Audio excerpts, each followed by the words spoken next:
I look at the mirror and say, "Thank you, dear Lord, for another day." And it's day by day in the middle of the Pacific, and hopefully the news on the Coconut Wireless is positive. So maybe we should just start with your name. James Junius Johnson the second, aka Junius O'Brennan. And can I just get a verbal on-camera consent to do this interview with you? You can just say, I give you a consent to being videotaped. I give you consent to videotape me and my ideas and memories and whatever other rights. And then if after the fact, after we get done recording, if there's anything maybe that you say in the heat of the moment that maybe I should leave that out. That I want to get edited out.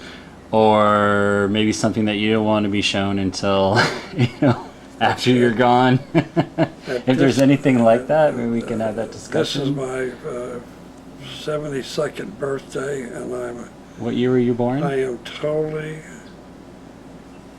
surprised that I got this far.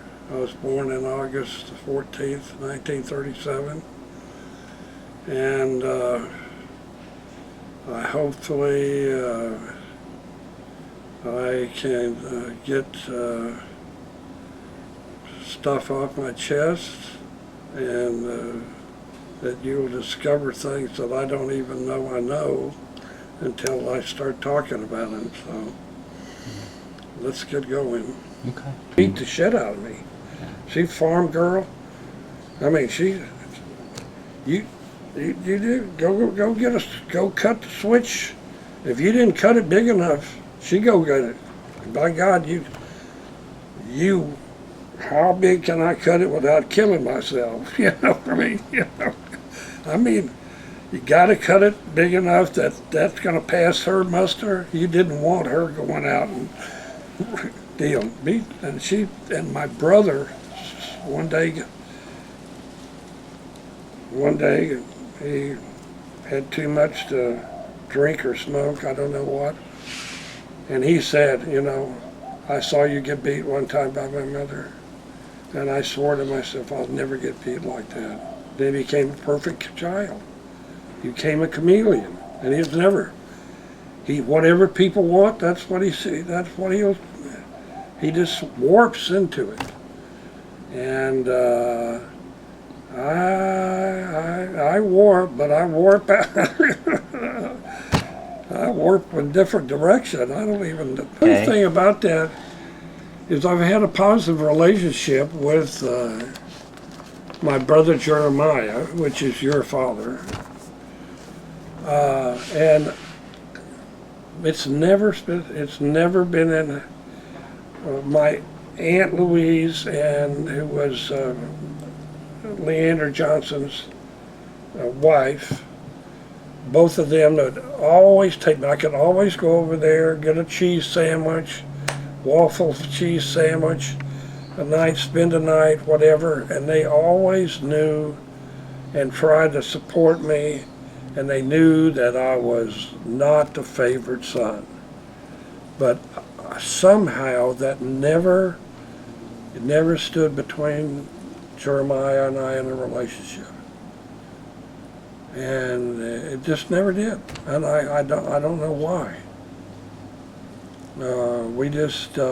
I do know at St. Mary's in the 6th grade, I think I'm in the 6th grade.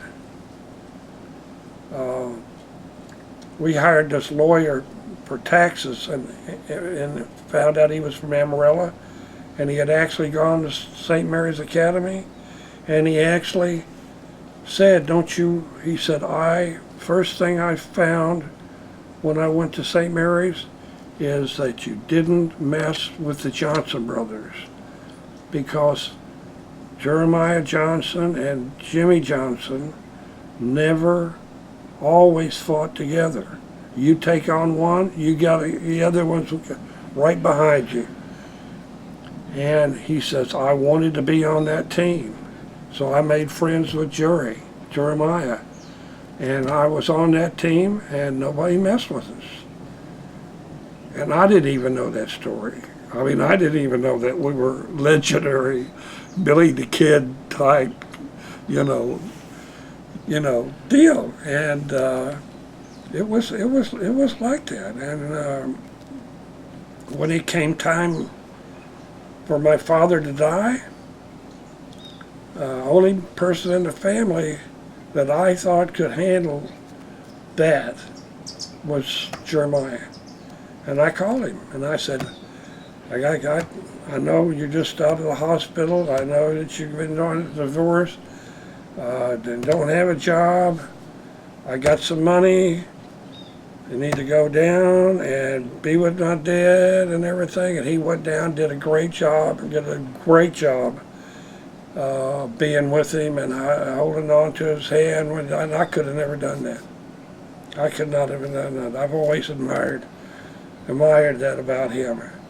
And we played high school football.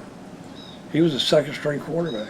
I was a first string quarterback. My father was a team physician who made a decision if somebody got hurt, whether they could play or not. And he had to make decisions about that. Okay.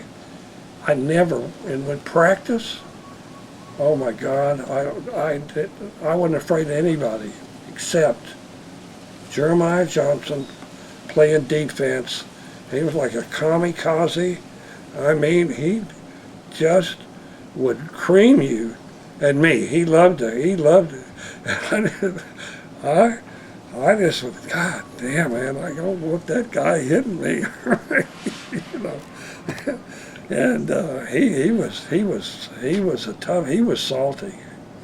He was salty. And he only weighed I was about 140 pounds. He was 120, 25, and hit like he was 220, you know? I mean, he was like a linebacker of the Chicago Bears. I mean, it's, and that was the way, and that he's still on the football field.